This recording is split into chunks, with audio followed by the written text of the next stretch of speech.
ओम शांति। 26 मार्च 2023 आज की अव्यक्त मुरली रिवाइज डेट है 1/2/1994 की। टाइटल: त्रिकालदर्शी स्थिति के श्रेष्ठ आसन द्वारा सदा विजयी बनो और दूसरों को शक्ति का सहयोग दो। बाप दादा बोले, आज त्रिकालदर्शी बाप दादा अपने सर्व मास्टर त्रिकालदर्शी बच्चों को देख रहे हैं। त्रिकालदर्शी बनने का साधन बाप दादा ने हर बच्चे को दिव्य बुद्धि का वरदान व ब्राह्मण जन्म की विशेष सौगात दी है, क्योंकि दिव्य बुद्धि द्वारा ही बाप को अपने आप को और तीनों कालों को स्पष्ट जान सकते हो। दिव्य बुद्धि तथा याद द्वारा ही सर्व शक्तियों को धारण कर सकते हो। इसलिए पहला वरदान दिव्य बुद्धि है। ये वरदान बाप दादा ने सर्व बच्चों को दिया है, लेकिन इस वरदान को प्रत्यक्ष जीवन में नंबरवार कार्य में लगाते हो। दिव्य बुद्धि त्रिकालदर्शी स्थिति का अनुभव कराती है। चारों ही सब्जेक्ट धारण करने का आधार दिव्य बुद्धि है। चारों ही सब्जेक्ट को सभी बच्चे अच्छी तरह से जानते हैं, वर्णन भी करते हैं, लेकिन जानना, वर्णन करना ये सभी को आता है, चाहे नए हैं चाहे पुराने हैं। इसमें सभी होशियार हैं, लेकिन धारण करना इसमें नंबर बन जाते हैं। यह दिव्य बुद्धि की विशेषताएं।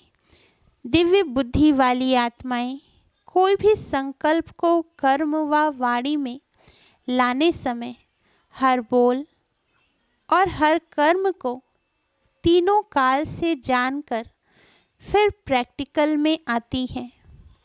साधारण बुद्धि वाली आत्माएं बहुत करके वर्तमान को स्पष्ट जानती हैं, लेकिन भविष्य और भूतकाल को स्पष्ट नहीं जानती। दिव्य बुद्धि वाली आत्मा को पास्ट और फ्यूचर भी इतना ही स्पष्ट होता है जैसे प्रेजेंट स्पष्ट है। तीनों ही काल साथ साथ स्पष्ट अनुभव होता है। वैसे सभी कहते भी हैं कि जो सोचो, जो करो, जो बोलो, आगे पीछे को सोच समझ करके करो। कर्म के पहले परिणाम को सामने रखो। परिणाम हुआ भविष्य। तो नंबर 1 है त्रिकालदर्शी बुद्धि। त्रिकालदर्शी बुद्धि कभी असफलता का अनुभव नहीं करेगी।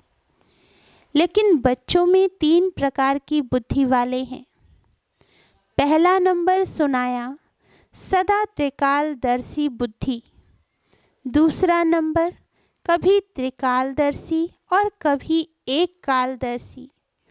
तीसरा नंबर अलबेली बुद्धि, जो सदा वर्तमान को देखते, सदा यही सोचते कि जो अभी हो रहा है या मिल रहा है व चल रहा है, इसमें ठीक रहें।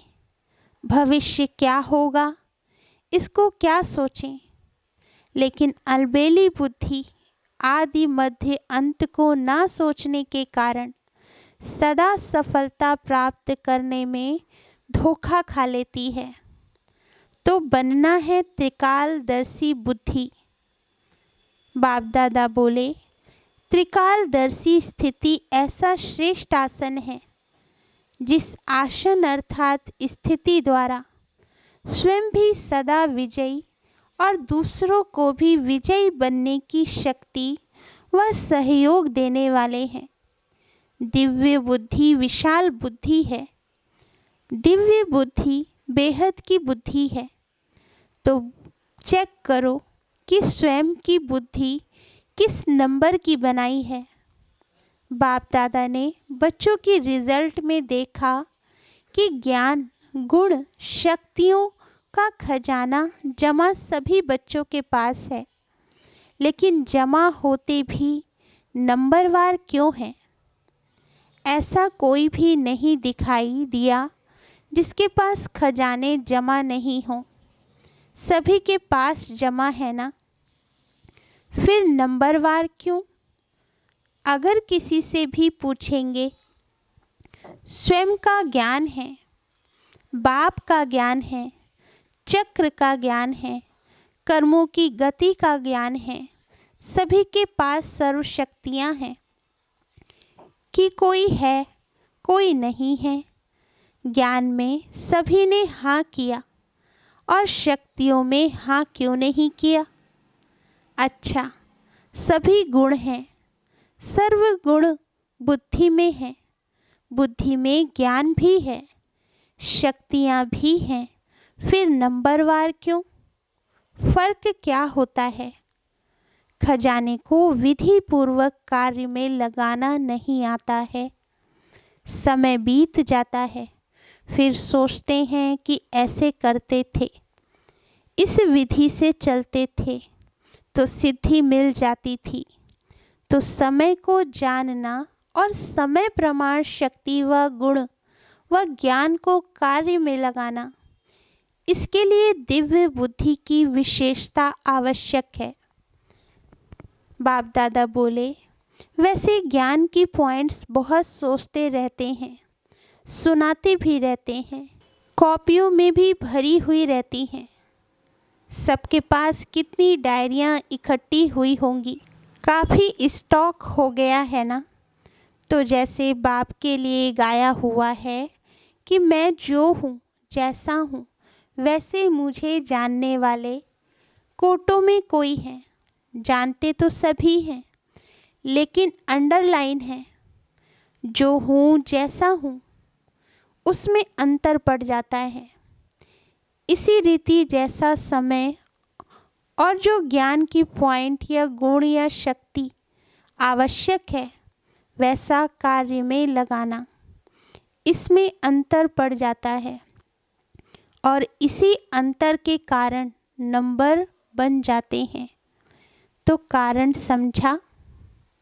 एक तो समय प्रमाण विधि का अंतर पड़ जाता, दूसरा कोई भी कर्मों व संकल्प त्रिकालदर्शी बन नहीं करते, इसलिए नंबर बन जाते हैं। कोई भी संकल्प बुद्धि में आता है तो संकल्प है बीज, वाचा और कर्मणा बीज का विस्तार है। अगर संकल्प अर्थात बीज को त्रिकालदर्शी स्थिति में स्थित होकर चेक करो, शक्तिशाली बनाओ, तो वाणी और कर्म में स्वतः ही सहज सफलता है ही। संकल्प को चेक नहीं करते अर्थात बीज शक्तिशाली नहीं होता, तो वाणी और कर्म में भी सिद्धि की शक्ति नहीं रहती। लक्ष्य सभी का सिद्धि स्वरूप बनने का है ना, तो सदा सिद्धि स्वरूप बनने की विधि जो सुनाई उसको चेक करो। बीच बीच में बुद्धि अलबेली बन जाती है, इसलिए कभी सिद्धि अनुभव करते और कभी मेहनत अनुभव करते। बाप दादा का सभी बच्चों से प्यार की निशानी है कि सब बच्चे सदा सहज सिद्धि स्वरूप बन जाएं। आपके जड़ चित्रों द्वारा भक्त आत्माएं सिद्धि प्राप्त करती रहती हैं, तो चैतन्य में सिद्धि स्वरूप बने हो तब तो जड़ चित्रों द्वारा भी और आत्माएं सिद्धि प्राप्त करती रहती हैं। जो त्रिकालदर्शी स्थिति में स्थित रहते हैं, तो त्रिकालदर्शी स्थिति समर्थ स्थिति है। इस समर्थ स्थिति वाले व्यर्थ को ऐसा सहज समाप्त कर देते हैं जो स्वप्न मात्र भी व्यर्थ समाप्त हो जाता है। अगर त्रिकालदर्शी बुद्धि द्वारा कर्म नहीं करते हैं तो व्यर्थ का बोझ बार बार ऊंचे नंबर में अधिकारी बनने नहीं देता। तो दिव्य बुद्धि का वरदान सदा हर कार्य में लगाओ, बाप दादा ने पहले भी इशारा दिया है कि ज्ञानी योगी आत्माएं बने हो। अब ज्ञान और योग के शक्ति को प्रयोग में लाने वाले प्रयोगशाली आत्माएं बनो। जैसे साइंस की शक्ति का प्रयोग दिखाई देता है ना, लेकिन साइंस की शक्ति के प्रयोग का भी मूल आधार क्या है?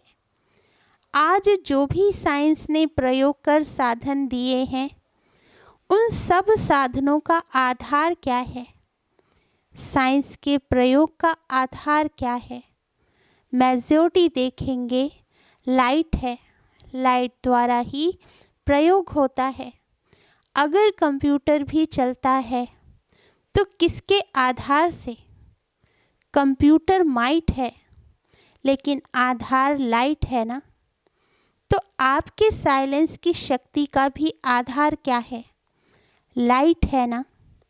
जब वह प्रकृति की लाइट द्वारा एक लाइट अनेक प्रकार के प्रयोग प्रैक्टिकल में करके दिखाती है, तो आपकी अविनाशी परमात्मा लाइट, आत्मिक लाइट और साथ साथ प्रैक्टिकल स्थिति लाइट, तो उसमें क्या नहीं प्रयोग हो सकता? आपके पास स्थिति भी लाइट है और मूल स्वरूप भी लाइट है। जब भी कोई प्रयोग करना चाहते हो तो पहले अपने मूल आधार को चेक करो। जैसे कोई भी साइंस के साधन को यूज़ करेंगे तो पहले चेक करेंगे ना कि लाइट है या नहीं है। ऐसे जब योग का शक्तियों का गुणों का प्रयोग करते हो तो पहले यह चेक करो कि मूल आधार आत्मिक शक्ति, परमात्मा शक्ति व लाइट हल्की स्थिति है। अगर स्थिति और स्वरूप डबल लाइट है तो प्रयोग की सफलता बहुत सहज कर सकते हो। और सबसे पहले इस अभ्यास को शक्तिशाली बनाने के लिए पहले अपने पर प्रयोग करके देखो। हर मास व हर 15 दिन के लिए कोई न कोई विशेष गुण व कोई न कोई विशेष शक्ति का स्वप्रति प्रयोग करके देखो।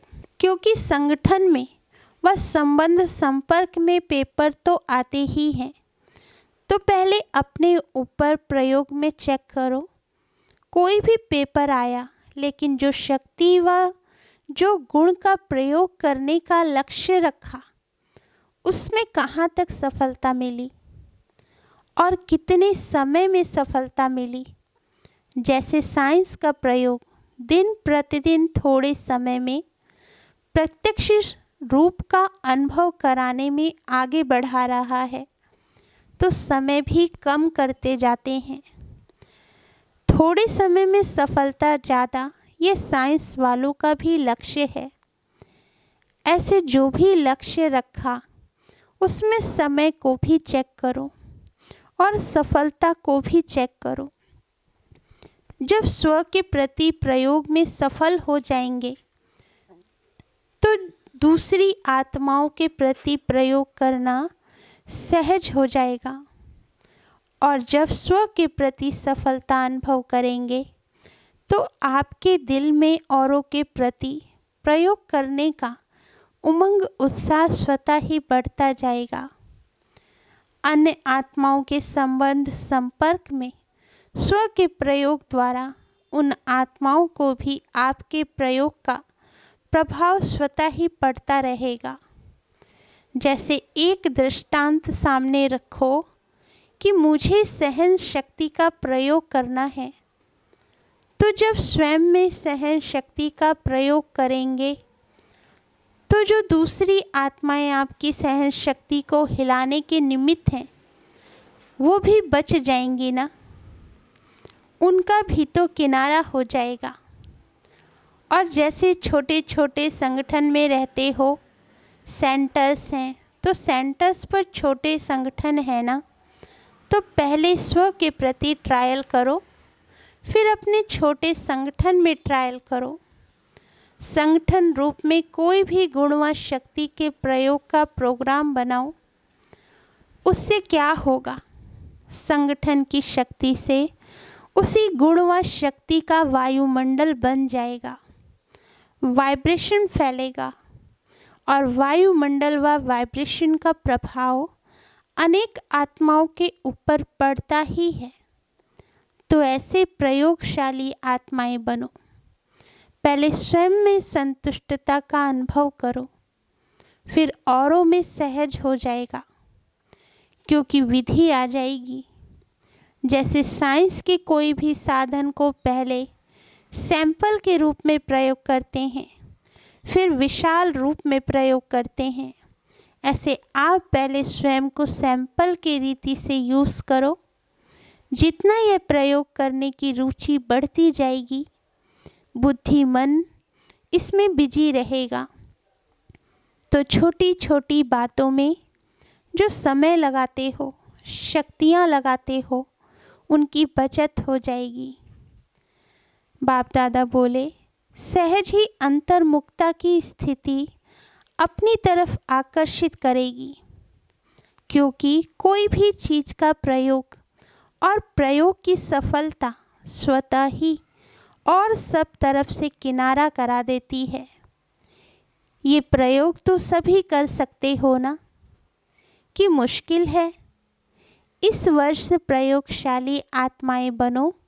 समझा क्या करना है? और हर एक स्वयं के प्रति प्रयोग में लग जाएंगे तो प्रयोगशाली आत्माओं का संगठन कितना पावरफुल बन जाएगा।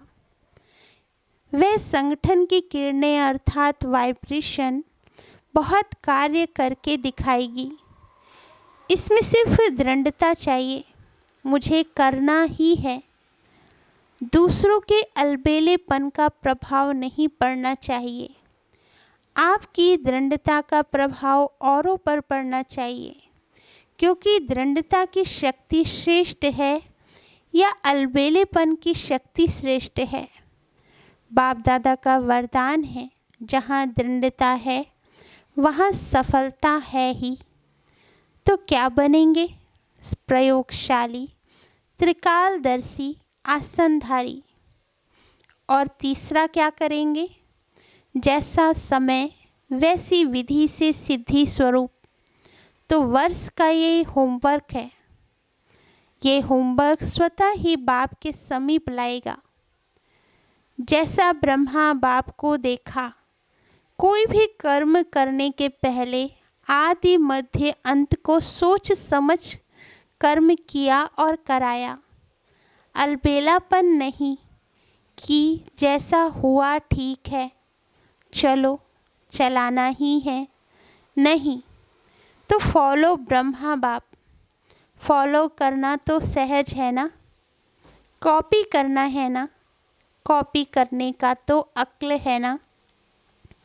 अच्छा, ये ग्रुप चांस लेने वाला ग्रुप है। एक्स्ट्रा लॉटरी मिली है। जो अचानक लॉटरी मिलती है तो उसकी खुशी ज़्यादा ही होती है। तो ये लकी ग्रुप हुआ ना, चांस लेने वाला लकी ग्रुप। दूसरे सोचते रहते कब जाएंगे, और आप पहुंच गए। अब डबल लाइट विदेशियों का टर्न शुरू होने वाला है। भारतवासियों ने अपनी लॉटरी ले ली। चारों ओर के डबल विदेशी बच्चों ने जो रिट्रीट का प्रोग्राम बनाया है, उसमें मेहनत अच्छी की। विशेष निमित्त आत्माओं को समीप लाने की विधि अच्छी है, और जितना हिम्मत रख आगे बढ़ते रहे हैं, उतनी सफलता हर वर्ष श्रेष्ठ से श्रेष्ठ मिलती रही है। ऐसे अनुभव होता है ना। कोई समय था जो निमित्त विशेष आत्माओं से संपर्क करना भी मुश्किल लगता था, और अभी क्या लगता है? जितना सोचते हो उससे और ही ज़्यादा आते हैं ना। तो ये हिम्मत का प्रत्यक्ष फल है। भारत में भी संपर्क बढ़ता जाता है। पहले आप निमंत्रण देने की मेहनत करते थे, और अभी स्वयं आने की ऑफ़र करते हैं। फर्क पड़ गया है ना। वो कहते हैं हम चले और आप कहते हो नंबर नहीं है। ये है हिम्मते बच्चे मददे बाप का प्रत्यक्ष स्वरूप। अच्छा, चारों ओर के मास्टर त्रिकालदर्शी आत्माओं को सदा समय के महत्व को जानने और समय प्रमाण खजाने को कार्य में लगाने वाले दिव्य बुद्धिवान आत्माओं को सदा अंतर्मुखता की प्रयोगशाला में प्रयोग करने वाले प्रयोगशाली आत्माओं को सदा हिम्मत द्वारा बाप के मदद का प्रत्यक्ष अनुभव करने वाली आत्माओं को बाप दादा का याद प्यार और नमस्ते। बाप दादा की दादियों से मुलाकात। बाप दादा बोले, आप निमित्त आत्माएं किस प्रयोगशाला में रहते हो? सारा दिन कौन सी प्रयोगशाला चलती है? नई नई इन्वेंशन करते रहते हो ना, नए नए अनुभव करते जाते हो और नई नई विधि भी टचिंग होती रहती है, क्योंकि जो निमित्त हैं उनको विशेष नई नई बातें टच होने का विशेष वरदान है। थोड़ा समय भी बीतेगा तो विचार चलते हैं ना, टचिंग आती है ना कि अभी ये हो, अभी ये हो, अभी ये होना चाहिए। तो निमित्त आत्माओं को विशेष उमंग उत्साह बढ़ाने के व परिवर्तन शक्ति को बढ़ाने के प्लान की ज़रूरत है। इसके बिना रह नहीं सकते। बुद्धि चलती रहती है ना, देख देख आश्चर्यवत नहीं होते, लेकिन उमंग उत्साह में आगे बढ़ाने के लिए प्लानिंग बुद्धि बनते हैं। माया संगठन को हिलाने के नए नए प्लान बनाती है। नई नई बातें सुनती हो ना, और आप लोग सभी को हिम्मत उमंग में लाने के प्लान बनाते हो। कभी आश्चर्य लगता है? नहीं लगता है ना। माया भी पुरानी विधि से थोड़े ही अपना बनाएगी, वो भी तो नवीनता लाएगी ना। अच्छा, वरदान दिया बाप दादा ने, शुद्ध मन और दिव्य बुद्धि के विमान द्वारा सेकंड में स्वीट होम की यात्रा करने वाले मास्टर सर्वशक्तिमान भव। वरदान का सार, साइंस वाले फास्ट गति के यंत्र निकालने का प्रयत्न करते हैं, उसके लिए कितना खर्चा करते हैं, कितना समय और एनर्जी लगाते हैं, लेकिन आपके पास इतनी तीव्र गति का यंत्र है जो बिना खर्च के सोचा और पहुंचा। आपको शुभ संकल्प का यंत्र मिला है, दिव्य बुद्धि मिली है। इस शुद्ध मन और दिव्य बुद्धि के विमान द्वारा जब चाहे तब चले जाओ और जब चाहे तब लौट आओ। मास्टर सर्वशक्तिमान को कोई रोक नहीं सकता। स्लोगन, दिल सदा सच्ची हो तो दिलाराम बाप की आशीर्वाद मिलती रहेगी। अच्छा, ओम शांति। मीठे बाबा।